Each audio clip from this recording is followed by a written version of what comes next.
welcome to my channel, and today I'm going to be doing my December wrap up. So December was quite a good month. I got through a lot of books I wanted to get through before the end of the year. So let's just get straight on into it and I'll show you what I read in December.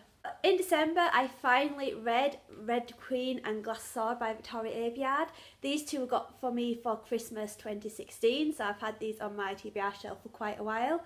And to be honest, I was right about being hesitant about reading them because they are not as good as I thought they'd be. I know there were a lot of mixed reviews, but I just found them to be quite generic, just like the normal YA kind of stuff. You know, a girl finds out she's special, she goes and infiltrates them, and then she comes out and does a rebellion. And yeah, I'm not going to be carrying on with this series because it's, just like I said, just not as good as I thought it'd be. Then I read As Old as Time, A Twisted Tale by Liz Braswell. So this is part of the Twisted Tale series that Disney are doing, where they change certain parts of famous fairy tales. So for this one, it turns out that it was Belle's mother who was the sorceress who cursed the beast. And at first I was a bit worried about this, but it's actually so good. You get flashbacks to where her mother and father Maurice were younger, then you get the flash forwards to Belle and when she's with the beast. It is just so good. If you like your fairy tale retellings, I would recommend you read this because I just love like all the magic and, you know, your famous characters like Mrs. Potts, who has such a sad backstory, and yeah, I just love this so much. And I read The Last Samsara by Christian Cicerelli. I can't pronounce that. This was in one of my Fairy Loot boxes, and I haven't read any Fairy Loot books for quite a while, so I've tried to get them all read in December. But this basically follows a young girl who is basically the head dragon hunter for her king, which is actually her father.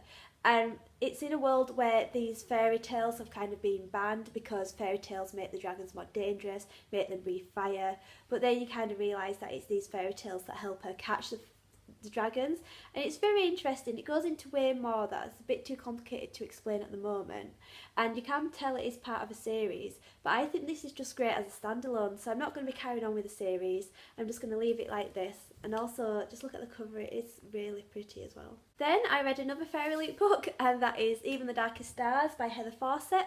So this is all about a place set up in the mountains, and it's all about adventure. A young girl, she meets the Emperor's head explorer, and they go on an adventure to this mountain that's never been scaled before. Like, no one's ever reached the top of it before, and it's got witches. It's interesting, but I wasn't too keen on it. Again, it's part of a series and I'm not going to be carrying on with it. Some bits were quite predictable. There were some quite good characters in there, but it only really started to get interesting once they set off on this adventure up the mountain. So yeah.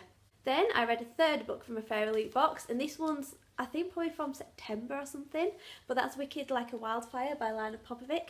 So I loved this. At first it was a bit slow, it's kind of explaining what's happening, but it follows two twins who actually have a sort of glamour, which is basically like certain powers, and they realise they're part of a coven, and there's this curse on all the sisters, all the females in the family, that one of them has to go to death and be his bride while the other one gets to survive. So it's kind of all about this. The ending was amazing. The new book is out next year, well 2018, and I can't wait to give it a go because I think this is just a nice little duology.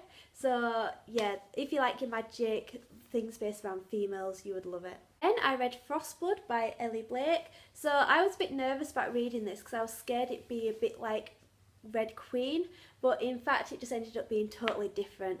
So this is set in a place where you've got your Frostbloods and your Firebloods. Firebloods have kind of almost been extinct and chased out. Our main character, Ruby, is a Fireblood, and she basically gets taught to try and kill the king because he's corrupted by this kind of evil in the throne.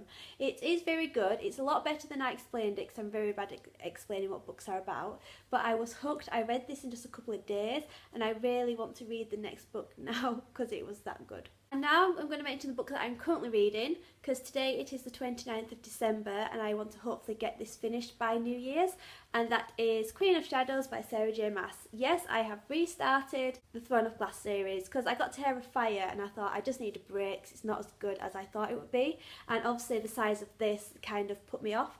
But this book is a lot better than I remember the other ones being. I think it's because I did give myself a break and it's just gone woof straight into it. So yeah, I'm hoping to get this finished. Basically picks up from Wildfire. Selena is now back in her home city and she's trying to get revenge on everyone and try and sort out what's happening before this big war. So yeah. So that's my December wrap up. I'm quite happy with how much I read this month. So yeah, what have you read in December and what are you wanting to read in the new year as well? If you want to, you can comment down below. As usual, there's my social media, which will also be down below. And you can like this video or subscribe to my channel. So I will see you later with a new video. Bye.